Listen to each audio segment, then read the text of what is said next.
श्री गुरुदेव दत्त। दुनिया अब critical stage पे आ गई है। बोलते हैं ना कि बात निकले तो बहुत दूर तक जाएगी। वर्तमान की परिस्थिति ऐसी है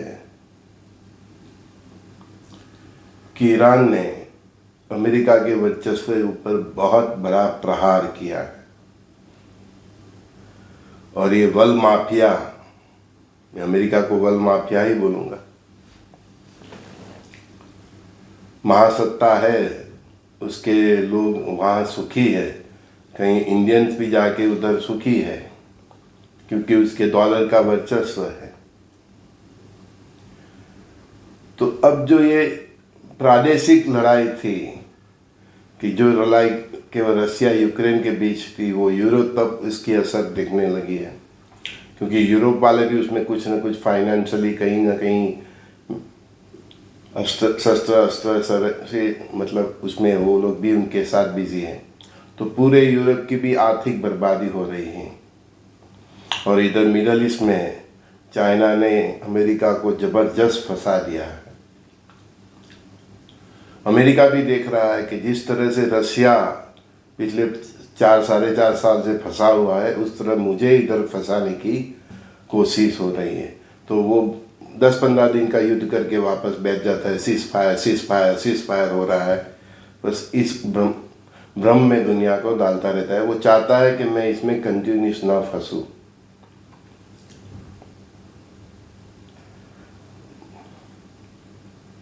परिस्थिति ये हो गई है, सेकेंड वर्ल्ड वॉर में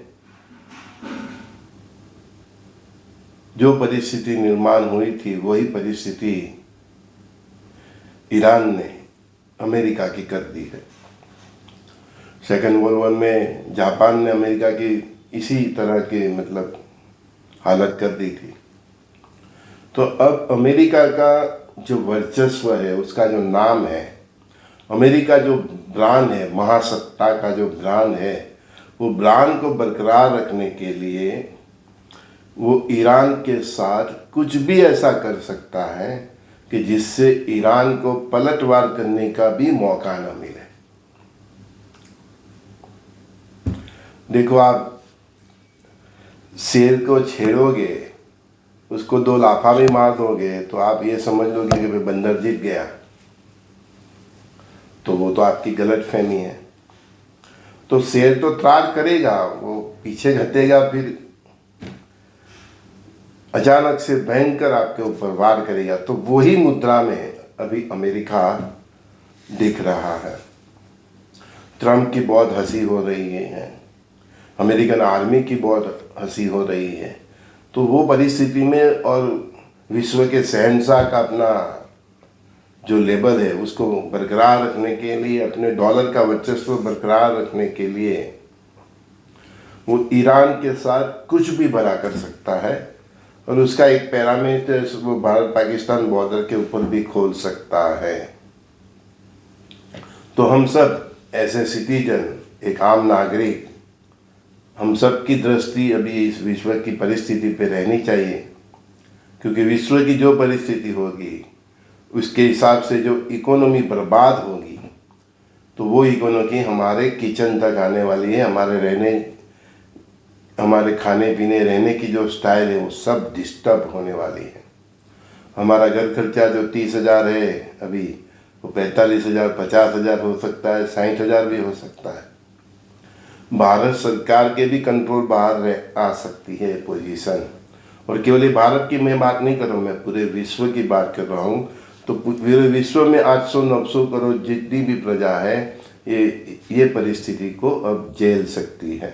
तो वो परिस्थिति झेलने के लिए मैं तो यहाँ तक कहूँगा कि अब हमें सज्ज रहना पड़ेगा। अब मुझे नहीं लगता है कि किसी को प्लान भी रेडी करने का भी उतना वक्त मिले। तो मेरी तो अभी भी रिक्वेस्ट है कि जो लोग 4 व्हील खरीदने जा रहे हैं, नया मकान खरीदने जा रहे हैं, लोन से खरीदने जा रहे हैं, किस्तें से खरीदना चल रहा है, बच्चों की शादी करने जा रहे हैं और उसमें बड़े बड़े खर्चे करने जा रहे हैं, तो रुक जाओ। आपके पास अभी पैसा रखो, इतना पैसा रखो कि आप अपना घर 1 डेढ़ साल 2 साल चला सको, और आपका अभी का जो खर्चा है उसके डबल तिबल पैसा रखना पड़ेगा। बैंकों से भी आप नहीं निकाल पाओ। कई लोग ये संवाद सुनने के बाद बहुत प्रश्न करने हैं, ये संवाद में ही आपका आंसर है, उसको आप क्लियरली समझ लो।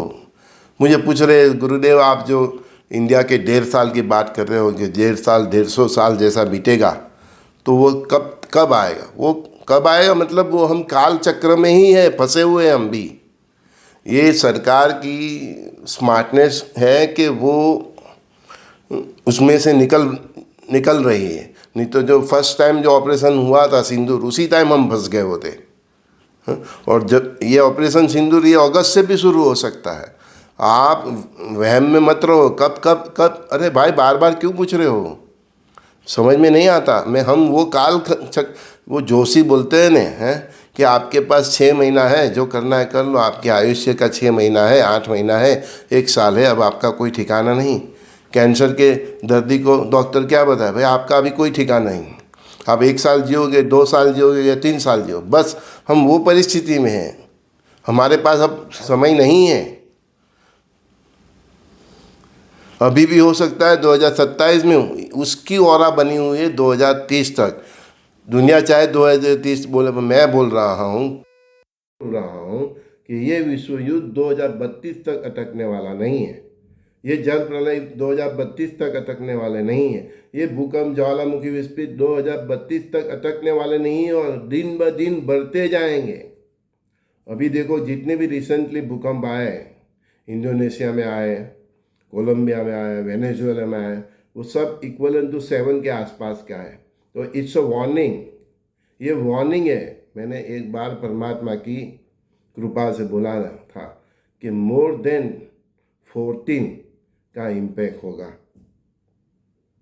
कर्कवृत से पूरी धरती के 2 पार्ट हो जाएंगे, इतनी बड़ी खाई हो जाएगी। जो हमारे गुजरात में नर्मदा की कैनल बनाई, इतनी बड़ी बड़ी, तो धरती के अंदर तो क्या रहेगा, क्या बचेगा, कौन सी हवेली रहेगी? तो कोई लोग मुझे पूछते हैं ना, सर मुझे फ्लैट लेना है, तो मैं मना ही करता हूँ।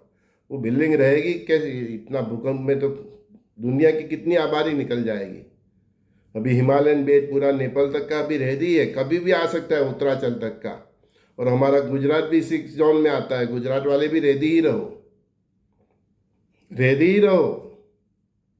भारत को जल प्रलय और भूकंप से, तीसरा सिविल वॉर से, और बॉर्डर पे वॉर से, ये 4 से सज्ज रहना है। और वो यही कालखंड है 32 तक का। जो 1.5 साल की इमरजेंसी है वो अगले साल भी आ सकती है, अगस्त से भी आ सकती है, 29 से भी, 28 से भी आ सकती है। वो भगवान उसको डिले करे, खींच रहे, कल की रुद्र भगवान के हाथ में है। लेकिन वो काल चक्र हम जरूर देखेंगे। हम उससे बचने वाले नहीं हैं, क्योंकि हमारी 150 करोड़ की आबादी, उसमें से 100 करोड़ ऊपर कैसे निकलेंगे? पूरी दुनिया की 900 करोड़ की आबादी 50 करोड़ भी नहीं रहने वाले। ये बात आप पकड़ के चलो। इतना तो कॉन्सेप्ट परमात्मा का मालूम है। तो उसमें सबसे ज़्यादा जल प्रलय से, भूकंप से, ज्वालामुखी के विस्फोटों से, और ये युद्ध वॉर से बहुत आबादी खत्म हो जाएगी। बहुत बहुत आबादी खत्म हो जाएगी, आप गिनती नहीं कर पाओगे। ऐसे ही थोड़ा बोला परमात्मा ने कि बाहर गांव जाएगा तो एक दिया जलेगा। ये शब्द है गुरु महाराज के। बाहर गांव, आप जो गांव में रह रहे हो उधर से बाहर गांव गिन लीजिए। आप जो शहर में रह रहे हो उसकी, शहर की जो हद खत्म होती है उससे बाहर गांव गिन लीजिए। तब तक कोई मकान नहीं मिलेगा, एक आध इंसान मान मिलेगा। इतना प्रलय है। कब होगा कब होगा? अरे भाई हम उसकी तलवार की धार पर ही है। आज से भी हो सकता है, ये अगस्त से भी हो सकता है। हम वो काल चक्र में ऑलरेडी फंस गए हैं, उसमें से हम निकल नहीं सकते। शुद्ध सात्विक जीवन चरित्र बस यही, और भजन कीर्तन, बस उससे ही आपका सर्वाइव होगा। आप चाहे कितनी भी तैयारी कर लो, फिर भी प्लान भी, अभी भी जितना वक्त है प्लान भी रेडी करो, नहीं तो बहुत बुरे दिन आने के संकेत अब मिल रहे हैं। अब ये जंग में, मिडिल ईस्ट की जंग में नाटो भी घुस सकता है, क्योंकि ईरान ने हॉर्मुज तो बंद कर दिया, लेकिन बाबर मंदिर, वो दूसरा जो रेड सी वाला, वो सुएज कैनाल, सब वो हुती अटैक करके सब बंद कर रहा है। तो यूरोप के भी गले में आ जाएगा सब एनर्जी, ये सब जितना भी सोच, जो भारत को दिक्कत हो रही तो उसको भी होगी। तो यहाँ तो एक ही दिन में सब चिल्ला रहे थे 110 हो गया पेट्रोल, 105 हो गया, पूरी दुनिया के पत्थर ठोक रहे हैं। तो हमको भी तो होगा ना। सरकार क्या करेगी? अपने घर से निकालेगी पेट्रोल कुआ खोद के। हाँ, सरकार की तक्की में 150 की एवरेज बढ़ा दी तो सोचा था किसी ने? अल्लाह की देन है, मौला की देन है, परमात्मा की देन है। पीछे तो देखा देखा नहीं। बच्चे हम पैदा करें और सब थोक दे गवर्नमेंट के ऊपर, है ना? ऐसा तो नहीं चलता ना। हमारी भी तो रिस्पॉन्सिबिलिटी होती है। 150 करोड़ की आबादी है। कितना पेट्रोल चाहिए, कितना डीजल चाहिए, कितना गैस चाहिए, कितना सीएनजी चाहिए, कितना एलपीजी का बॉटल चाहिए? तो ये दिक्कतें हमको ये सब का प्लान भी रेडी रखो। गवर्नमेंट क्या करेगी? अभी नाटो भी कूद सकता है। ये ईरान अगर किसी को मचक नहीं देगा तो इसमें नाटो भी कूदेगा। कूदना ही पड़ेगा उसको। उसका देश कैसे चलेगा? और ये इसमें ये सऊदी अरब, यूएई, कतर सब फंसने वाले हैं। अरब में आप जॉब कर रहे हो, चाहे मिडल ईस्ट में जॉब कर रहे हो या यूरोप में हो, कहीं पे भी हो, सबके घर तक आग आने वाली है। कोई बाकी नहीं रहने वाला। ये मूर्ख लोग हम ईरान को परमाणु बम नहीं, अरे भाई उसके पास कच्चा मटेरियल है। वो कच्चा मटेरियल भी वॉर हेड बना के मिसाइल के ऊपर लगा दिया, छोड़ दिया, तब भी करोड़ों की तबाही हो जाएगी। और उत्तर कोरिया, रूस उसको रेडीमेड बम दे सकते हैं। चाइना वाले कच्चा मटेरियल के सामने पक्का मटेरियल दे देंगे। मूर्ख है, अज्ञानी है, बुद्धि नहीं है। अरे उसको मिसाइल भी दे सकती है जो अमेरिका तक हिट करे, यूरोप तक हिट करे। तो ये पैच बैंक, मैंने बोला ना कि हॉर्मुज का हल दिसंबर तक तो मुझे दिखता ही नहीं कि होल होगा। लेकिन अगर उसके बाद भी चलता रहा तो फिर ये बहुत लंबा चलने वाला है। और इसमें अभी यूरोप भी फंसेगा तो नाटो की भी एंट्री होने वाली है। ये पक्का समझ लो, क्योंकि वो कैसे जिएंगे? ऐसे भी उन्होंने रसिया के साथ उनका बिगड़ा हुआ है। तो ना गैस रसिया नहीं देगा, पेट्रोल रसिया नहीं देगा, इधर से भी नहीं जाएंगे तो फिर कैसे जिएंगे? ठंड में तो उनका सब जो हीटर है वो सब गैस से ही चलता है। ये यूक्रेन पे भी बहुत उछल रहा है ना, उसकी हालत रसिया आगे कैसे करेगी आप देखेंगे। डर जाएंगे बाकी के देश के, इसकी ऐसी हालत कर दी है ना। तो अब दुनिया की चारे चार महासत्ता फंस गई है, ऐसा समझ लो। रसिया, यूक्रेन और यूरोप तक फंसा हुआ है, उसमें भी यूरोप फंसा हुआ है। मिडल ईस्ट में अमेरिका, इजराइल और ये अरब देश तो ऑलरेडी फंसे हुए। सबकी इकोनॉमी बर्बाद हो रही। टूरिज्म भी दुबई घूमने जाने का भी कोई सोच नहीं रहा है। माहौल ही ऐसा है, कब कहाँ मिसाइल गिर जाए, बुर्ज खलीफा पे ऊपर भी गिर जाए। ये जब बात बिगड़ती है तो भाई कोई किसी के कंट्रोल में नहीं रहती। समझे आप? हाँ, तो कब होगा कब हुआ नहीं। आप मिडल ईस्ट में हो, चाहे यूरोप में हो, कनाडा में हो, अमेरिका में हो, फ्रांस में हो, जर्मनी में हो, ऑस्ट्रेलिया में हो, चाहे कोई भी देश में हो, प्लान भी आप सोच लो। नौकरी करते हो, जॉब करते हो, बिजनेस करते हो, ये होना ही है। ये कोई किंतु परंतु नहीं है। ज्योतिष लोग चाहे कुछ बोले, ये ब्रह्मांड की वाणी है जो परमात्मा ने हमको बताया है। इसमें कोई किंतु पिंतु नहीं है। ये होना ही है, बाय हुक बाय कुक। चाहे आप उलझ जाओ, पुलझ जाओ, आप एकदम ऐसे हाथ जोड़ के खड़े रहो तो भी भारत, पाकिस्तान, चाइना का वॉर होना ही है, होना ही है। और उसके साथ ये जो इस्लामिक नाटो बन रहे हैं, उसके कई देश मिल के भारत के ऊपर आक्रमण करेंगे तो वो तो देखना ही पड़ेगा। तो भारत, पाकिस्तान, चाइना का वॉर होना ही है, इंडिया में सिविल वॉर होना ही है। हिमालय और उसके पत्ते, हिमाचल, सब ये गुजरात तक बड़े भूकंप झेलने वाले हैं। पूरा साउथ और ये भारत का जो कोस्टल एरिया है 25-30 किलोमीटर, वो सब जल प्रलय देखने वाला है। इसीलिए मैं बोल रहा हूँ ग्राम+2 मस्ट 2 है ना। फ्लैट लेने की मैं सबको मना ही कर रहा हूँ। है तो आप उसका ऑप्शन एक ढूंढिए, ज़मीन के साथ का मकान रखिए। बिल्डिंगें गिर जाएगी तो आपका ज़मीन होगा, आपका प्लॉट होगा, तो उसका उधर आप तंबू बना के भी रह सकते हो। फ्लैट में तो किसकी जगह, सर्वाइव करने का भी टाइम मिलेगा। मोर देन 10 और उसका इम्पैक्ट ऐसा होगा कि मोर देन 14 का एहसास होगा। बड़ी बड़ी कर देख लेना, ये होना ही है। ये परमात्मा की वाणी है, मैं नहीं बोल रहा हूँ, समझ लेना आप। ये होना ही है और होकर ही रहेगा। और उसमें कई देश बर्बाद हो जाएंगे, करोड़ों लोग मर जाएंगे, उसकी वजह से भयंकर सुनामी आएगी। कई देश के जो जितने भी कोस्टल एरिया है, कितने किलोमीटर तक समुद्र का पानी घुस जाएगा। तो ये वो बोल रहा है ना, कब होगा कब होगा, जब होगा। सब मैंने बोला, कल भी बोला, आज भी बोल रहा हूँ, नानी याद आ जाएगी, है ना।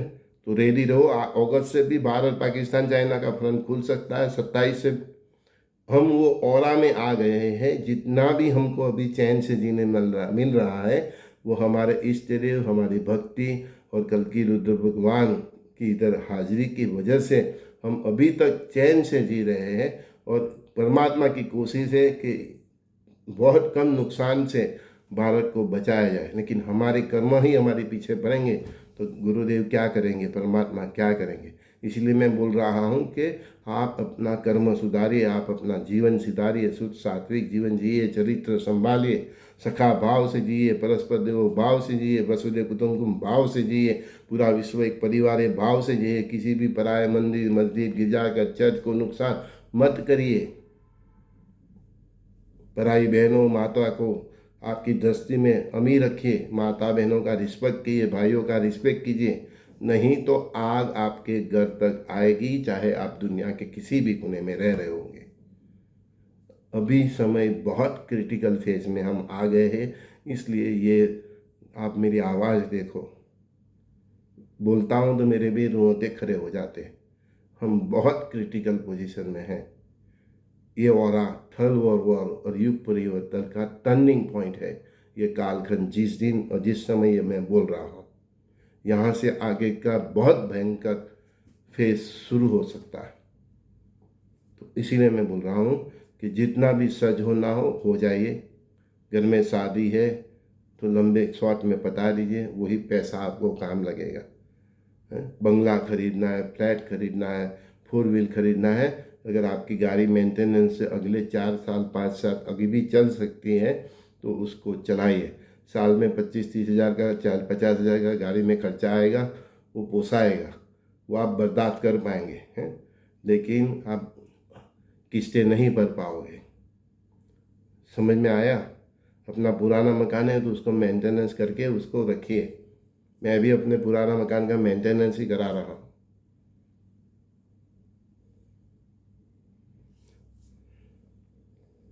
संजय दस्तिका सभी दोस्तों को बहुत बहुत प्यार से गुरुदेव दत्त। परिस्थिति बहुत गंभीर हो रही है और ये कालचक्र टर्निंग पॉइंट है। यहाँ से दुनिया पूरे विनाश की ओर जा सकती है। हम वो परिस्थिति, वो सेकंड पे, वो घड़ी पे हम आ चुके हैं। यही एक टर्निंग पॉइंट है। हम और वो फेस में हम पूरी दुनिया ने एंटर कर लिया है।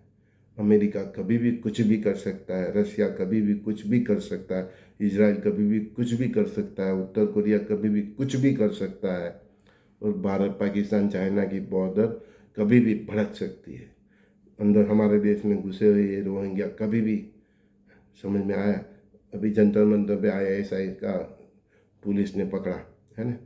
तो ये सब हम काल चक्र है और इसमें हम फंसे हुए हैं। भगवान इसको बहुत संभालने की कोशिश कर रहे हैं। आप भी सज्ज रहिए।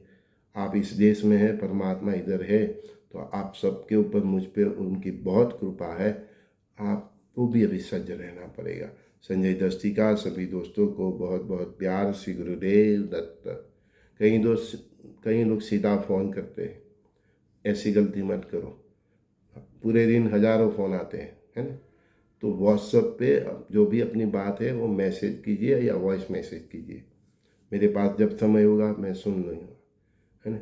आध्यात्मिक लोग भी जो भी है तो वो अपनी बात व्हाट्सएप पे मैसेज करके रखिए और पूछिए, गुरुदेव मैं कब कॉल करूँ, मैं जब फ्री होऊंगा तो करूँ। मेरी भी साधना का समय होता है पूरा दिन, है ना। तो बार बार मैं हर पल फ़ोन की घंटी बजती रहेगी तो फिर मेरे को तो साइलेंट ही कर लेना पड़ेगा। मैं माला जपूँ कि फिर आप सबसे पूरा दिन बात करते रहूँ। तो जो वीडियो है उसमें से जो सारा निकलते हैं वो समझ लीजिए। अगर कुछ कन्फ्यूज़न है तो व्हाट्सएप में मैसेज कीजिए, मैं समय होगा तो पढ़ लूँगा और आपको वॉइस मैसेज भी कर दूँगा। अगर ज़रूरी होगा तो उसके ऊपर वीडियो भी बना के थोड़ा समझ के दिमाग के काम लीजिए। आवेश में आके काम मत करिए। तुरंत फ़ोन नंबर देखा नहीं, घंटी मत बजाओ। ऐसा कोई फ्री नहीं होता, आप भी नहीं है, मैं भी नहीं हूँ। श्री गुरुदेव दत्त।